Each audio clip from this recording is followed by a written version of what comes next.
नमस्कार शेतकरी मित्रांनो, मी राहुल तांबे चिंचपूरमधून. तर आज सकाळचे 9:22 झालेले. टेम्परेचर 17पर्यंत होते. आर्द्रता 66%. थंडीचं प्रमाण खूप वाढलेलं आहे. तरी पण आपल्या अळ्यांनी पूर्णपणे जो पाला होता तो पूर्णपणे खाल्लेला आहे. या पद्धतीनं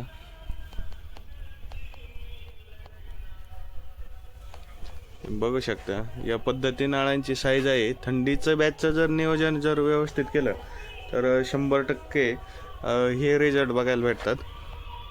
आता ही आपली आज सकाळची 11वी फेडिंग राहील.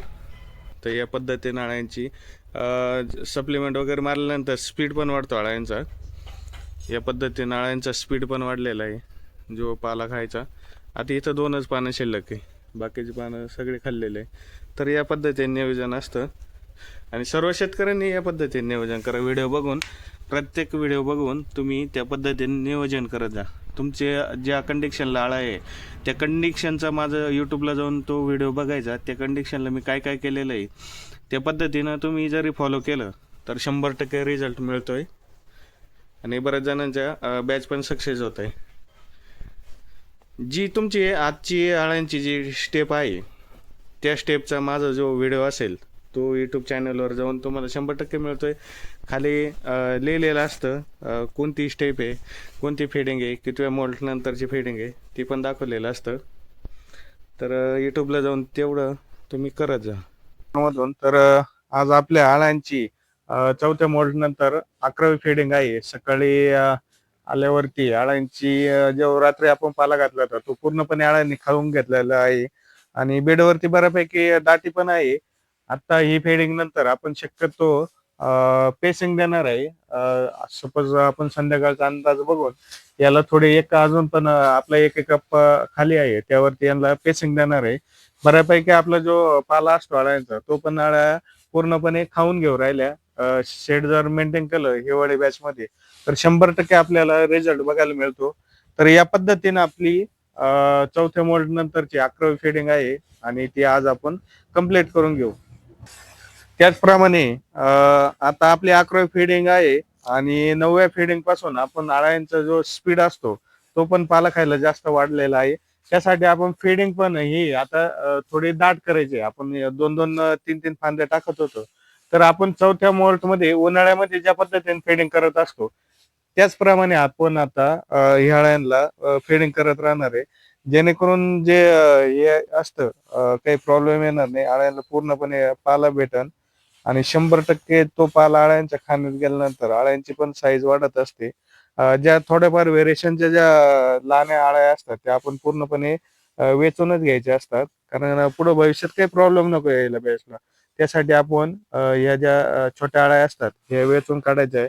एक नॉर्मली 1-2% व्हेरिएशन आहे आपल्या बॅच मध्ये. थंडीच्या बॅच मध्ये शक्यतो व्हेरिएशन होतच असतं पण ते कंट्रोल मध्ये केल्यानंतर 1-2% अजून पण आपल्या याच्यात आहे शिल्लक.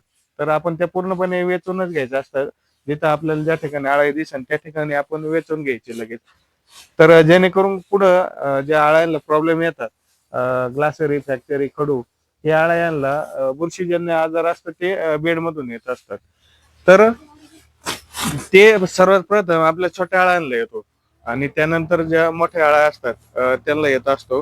त्यासाठी 4था मोल्ड पास झाल्यानंतर ज्या व्हेरिएशनच्या छोट्या छोट्या अळ्या दिसतात आपल्याला बेडमध्ये ते पूर्णपणे वेचूनच घ्यायचे असतात.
या पद्धतीनं स्पीड मध्ये संपूर्ण फिडिंग करायचं काम चालू आहे. सपोज अर्ध्या तासात आमची फिडिंग होते फास्ट मध्ये 4-5 माणसांमध्ये.